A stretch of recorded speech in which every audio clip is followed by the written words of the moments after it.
আসসালামু আলাইকুম বন্ধুরা, কেমন আছেন সবাই? আমি হাসান তিউনিশিয়া থেকে বলতেছিলাম। তো আপনারা যারা তিউনিশিয়া আসতে চান, যারা তিউনিশিয়া আসতে চাচ্ছেন, যে অনেকে বলেন যে ভাই আমি সৌদি, দুবাই, কাতার এবং বাহরাইন থেকে তিউনিশিয়া আসতে চাই, কিভাবে আসা যায়? তো আজকের ভিডিওটা মূলত তাদের জন্য। তো সৌদি, দুবাই, কাতার, বাহরাইন থেকে যদি আপনারা তিউনিশিয়া আসতে চান, তাহলে আপনাদের একটাই পথ, সেটা হচ্ছে ভিসা নিয়ে আসতে হবে। এক সময় ভিসা ছাড়া এন্ট্রি করতে দিত, কিন্তু সেটা আর এখন খোলা নাই, সেটা এখন করতে দেয় না। পথটা পুরোপুরি এখন বন্ধ আছে, এক সময় খোলা ছিল, এখন বর্তমানে এন্ট্রি দিতেছে না। কারণ ওই মধ্যপ্রাচ্যে তো মানুষ যারা ভালো পজিশনে আছে, দুই একটা দেশ ঘোরা না থাকলে পরে এরকম আপনাদের দিবে না, এন্ট্রি দিবে না, বুঝতে পারছেন?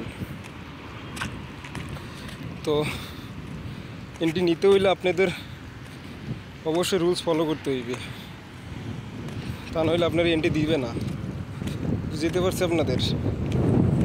আর দ্বিতীয় কথা হচ্ছে যে রইল তিউনিশিয়া আইতে হইলে আনেরে মিনিমাম একটা দালাল ধরতে হইবে।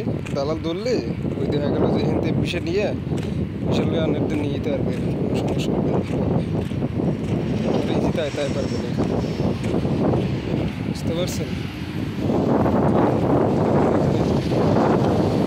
সবুজ এরকম কয়েকটা দালাল আছে। তো মাসুদ রানা তো আমি বলবো না, মাসুদ রানা নাকি ইয়ামিন নামে একটা কয়েকটা লোকের টাকা আমি রেখেছি নাকি তাদের সাথে প্রতারণা করছে। তো আপনারা আইতে পারবেন, বিষয় নিয়ে আইতে হইবে, যাদের এটা রুলস তিউনিশিয়ান, এটা আপনাদের মানতে হইবে, তাছাড়া আপনারা আইতে আসবেন। এটা হচ্ছে সবচেয়ে বড় কথা।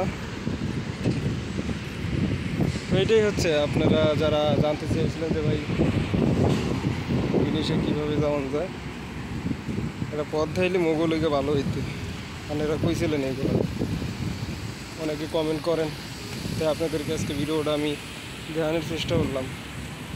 ধন্যবাদ, ভালো থাকবেন।